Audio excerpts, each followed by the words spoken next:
Israel और Hamas के बीच जंग जारी है। अस्थायी युद्ध विराम के बाद इजराइल लगातार गाजा पट्टी पर हमला कर रहा है। इस बीच भारत के विदेश मंत्री एस जयशंकर ने फिलिस्तीनी प्रधानमंत्री मोहम्मद शतायह से फोन पर बातचीत की है। विदेश मंत्री ने बताया कि फिलिस्तीनी पीएम ने मौजूदा स्थिति पर गहरी चिंता जाहिर की है। उन्होंने साफ किया कि मामले पर भारत का स्टैंड अब भी पहले जैसा ही है।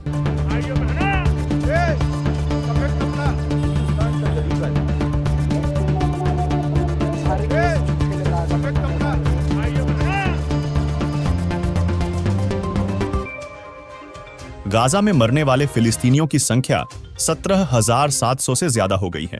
हजारों लोग लापता हैं, कुछ मलबे के नीचे दबे हुए हैं। ऐसे में भारत के विदेश मंत्री एस जयशंकर ने फिलिस्तीनी प्रधानमंत्री मोहम्मद शतायह से फोन पर बातचीत की और 9 दिसंबर की रात एस जयशंकर ने सोशल मीडिया प्लेटफॉर्म एक्स पर एक पोस्ट में इसकी जानकारी दी।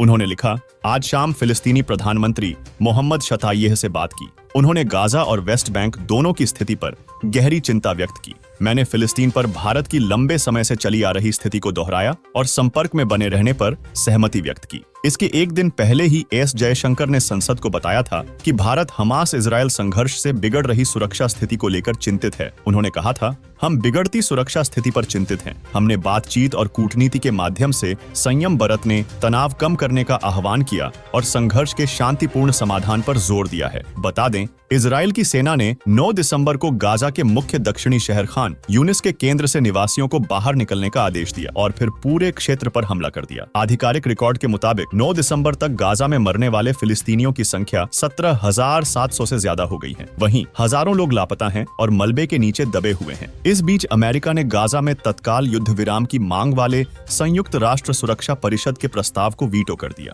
आइए जानते हैं कि इस युद्ध में भारत का क्या स्टैंड है। संयुक्त राष्ट्र यूएन में भारत की स्थायी प्रतिनिधि रुचिरा कंबोज ने 28 नवंबर को फिलिस्तीन के साथ लंबे समय से चले आ रहे संबंधों की फिर से पुष्टि की थी। फिलिस्तीनी लोगों के लिए अंतर्राष्ट्रीय एकजुटता दिवस के मौके पर रुचिरा कंबोज ने यूएन महासभा को संबोधित करते हुए कहा था, हम एक बार फिर से फिलिस्तीन के साथ लंबे समय से चली आ रही अपनी दोस्ती की तस्दीक करते हैं। ये दोस्ती लोगों से लोगों और गहरे ऐतिहासिक संबंधों पर आधारित है। इसके साथ ही हम फिलिस्तीन के लोगों को देश का दर्जा, शांति और समृद्धि हासिल करने की आकांक्षाओं के लिए अपने अनवरत समर्थन को दोहराते हैं। रुचिरा कंबोज ने यह भी कहा था कि भारत अपनी तरफ से फिलिस्तीन का समर्थन करना जारी रखेगा। भारत अपनी द्विपक्षीय विकास साझेदारी के जरिए स्वास्थ्य, शिक्षा, महिला सशक्तिकरण और सूचना प्रौद्योगिकी के साथ और भी कई फील्ड्स में फिलिस्तीन को समर्थन देता रहेगा। इसके साथ ही भारत फिलिस्तीन के लोगों को मानवीय सहायता भेजना भी जारी रखेगा। जानिए कि फिलिस्तीन के साथ भारत के रिश्ते कैसे हैं। भारत ने 1988 में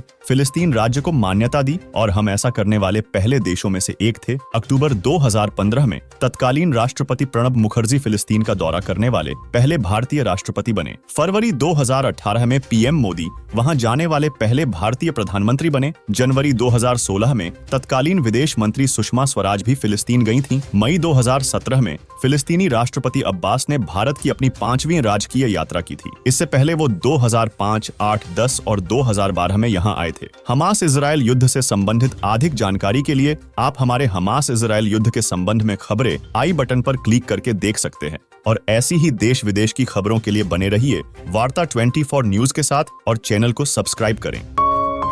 आप देख रहे हैं वार्ता 24।